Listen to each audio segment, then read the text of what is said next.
You guys might know by now if you've seen my videos in the past about pens versus syringes. I'm a big syringe guy. I like using vials and syringes or pen fills and syringes instead of dosing directly from a pen because I find it to be more accurate, I find it to be more consistent, I find it to be quicker and just more convenient in general. That said, there is one big problem with syringes that I think needs to be pointed out. And that's the fact that sometimes the manufacturer that makes the syringes doesn't exactly print the lines in the syringe quite right. Now, if you're a very high carb diabetic, then that little bit of difference might not be a big deal. But if you're very low carb diabetic, like me, like many others, you're very insulin sensitive, you don't need a lot of insulin, a little bit of difference in where the markings are shown on the syringe can make a huge difference. And let me just show you what I mean here. I have one syringe here that is printed more normally and one that is printed a little too high. And you notice there is a difference, a noticeable difference between the volume of insulin that's going to be in either syringe when it's at 2 units. 2 units looks different on one than the other. This is a problem when you're trying to be consistent, right? Because part of being consistent is having a consistent dose. And if you have one syringe that is giving more insulin than another, when you think you're getting 2 units either way, that can be a big deal, even with that little bit of difference. Because one thing I like to say is that a little can mean a lot, especially with diabetes, especially when you're very low carb with diabetes. That little bit can make a difference and can be the difference between a blood sugar of 80 and a blood sugar of 120. I'd rather be at 80 than 120, right? So I want to make sure that my dosing is accurate and consistent every time. So what do we do about the situation? What do we do when we find a syringe that has the printing marked a little too high or marked a little too low? It's just not right. Well, first thing I recommend, of course, is you gotta be aware.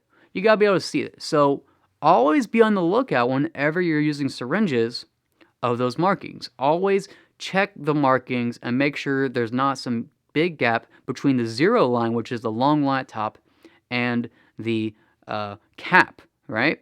You want to make sure there's not a big gap there. Now, if you see an issue, if you see there's a big gap or if it's just not aligned right, one thing you can try if expense is not an issue, if you don't mind getting rid of it, just throw the syringe away and get a new one. Don't worry, you might not have to throw the entire batch away. Sometimes it's just 1 or 2 in the batch that's an issue and the rest are fine. But you might just want to throw that one away and start anew. If you're confident and you'd rather save that syringe, you're paying a little bit more than you like for them, you don't want to waste any of them, that's fine too. There are ways to deal with that. One of the ways I use is I eat the same thing most of the time anyway, and I use the same dose, and what I do is I actually look at the syringe with the dose in it, and I actually visualize that gap. I visualize the shape of that gap, the distance of that gap, the size of that gap, with or without the lines. And I take that. And that way, when I have a syringe where the lines aren't quite right, I can sort of correct it by remembering that visual burned in my mind of that gap. If the gap seems shorter than I remember, I would make it just a little bit bigger, and likewise, if the gap is bigger than I remember, I make it a little bit smaller, and that tends to work out as well. And if you really want to be sure, if you really want to be consistent, another option you could use is the Pro Precision pen tools that I've made, where basically it actually is fine-tuned to give you very precision dosing, down to a 10th of unit or even 20th unit with the blue ones. And that's going to be accurate no matter where the lines are, because it's not going by the lines, it's going by the mechanics in the pen itself. So you can either go by viewing it, go by sort of eyeballing that gap if you have good eyes, or alternatively, you can try using one of the Pro Precision pen tools to help you dose it more precisely and more consistently instead. That's all I have for one. Be sure to keep taming that type 1, and be sure to always be aware of these little things. You know, there is these little hiccups sometimes in the manufacturer's designing of syringes and all sorts of other stuff that can get in the way of taming your type 1, but as long as you're aware of them, as long as you know how to deal with them, you'll be just fine. Keep it easy, everyone. Keep taming that type 1, and always be aware of the little things. I'll see y'all next time.